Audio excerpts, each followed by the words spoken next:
If somebody is if we're to sound the warning signs on a training plan isn't working well, we're using a reversed periodized method, and maybe the distribution of the three levers we referenced, we haven't got this right.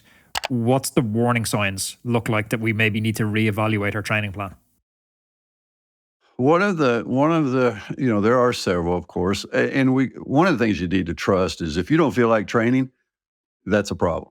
Because if you're motivated and normally enjoy training, but your brain is saying, "Man, I just can't hardly get myself off the couch," then that is something you should be taking seriously as one of your first indicators. It's the canary in the coal mine, as they used to say.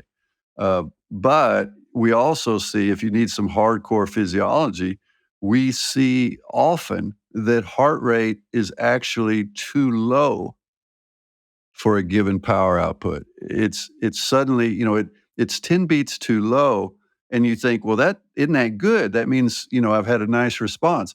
No, because it's not good if your max heart rate is also lower. Yeah. Meaning you've got depression of the entire autonomic nervous system. The brakes are on. That is a very telltale sign that we'll listen to athletes and they'll say, I can't get my heart rate up. You're speaking 100% to me Have here. you heard that? I just came back so I've been riding maybe 10, 12 hours a week for a few months, a winter break, and then came back a few months riding, and some sporadic weeks where I traveled and I might only do 2 hours. And then I went to Girona last week for 10 days. And the first 7 days rode 28 hours, and some of my friends are pro and done some rides with them. And the last couple of days, the last day in Girona in particular, 24 degrees, sunny, I could not get off the couch.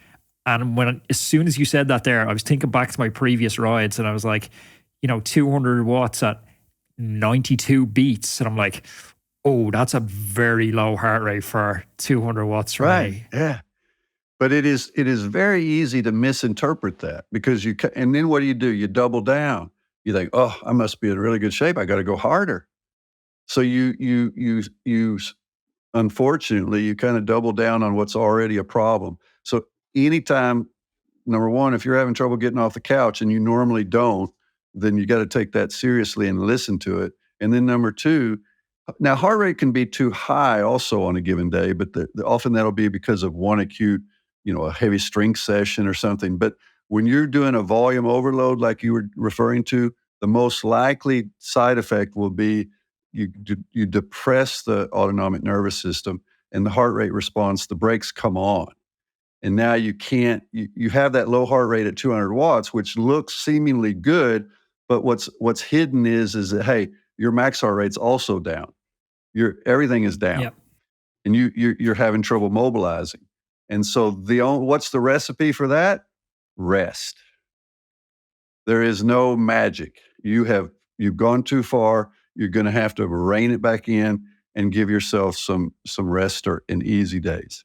What's the role of strength training for amateur athlete? Is it essential? What's the role of strength training? Yeah, should it be all year round incorporated? I think so, but for a number of different reasons that aren't all related to performance. Because one of the things, we got to be honest about cycling. It doesn't give us the bone loading that we should have.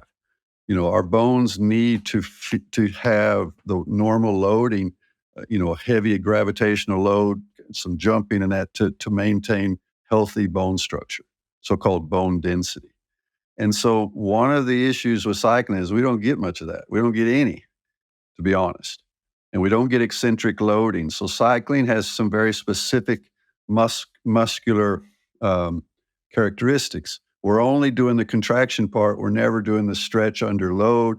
We're not doing the ballistic part. And those are stresses and signals that our body needs. So part of the value of strength training is just to keep you balanced as an athlete.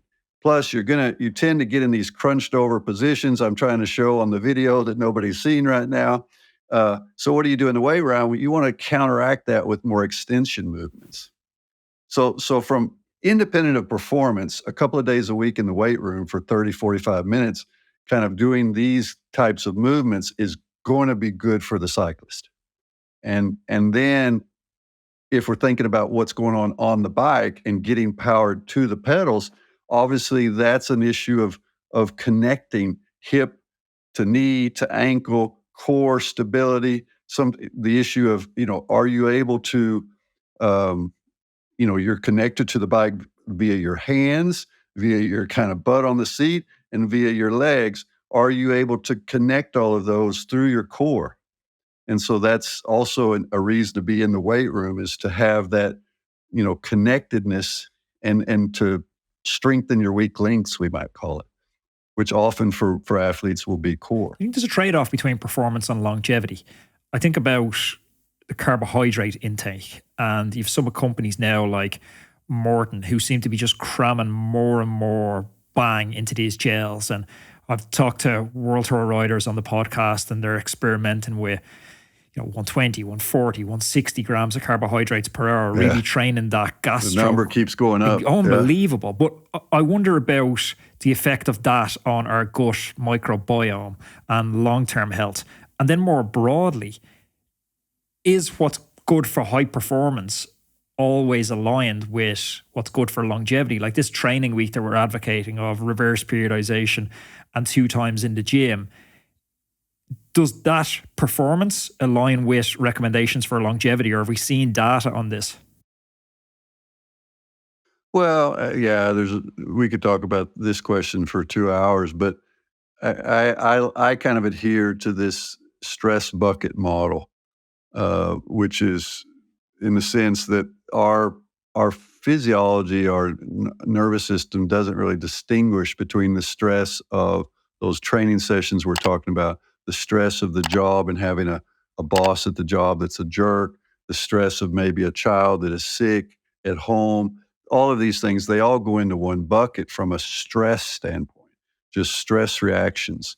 And so I think we really do have to remember that what do elite athletes do? They tend to try to eliminate as many of those sources of stress as they can.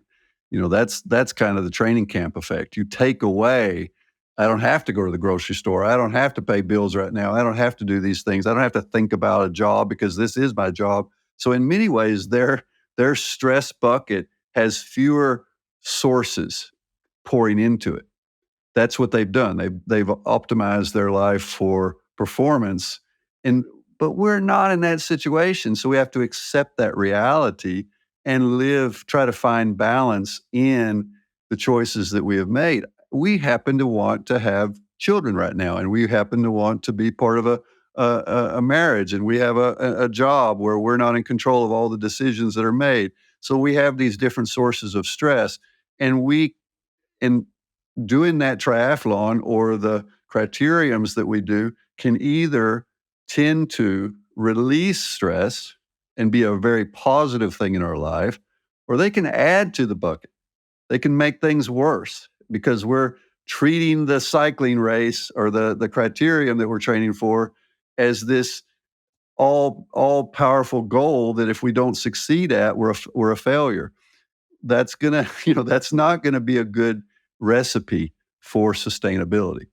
So if you like this video, you should definitely check out this video because I know you're going to love it. And don't forget to subscribe to the channel.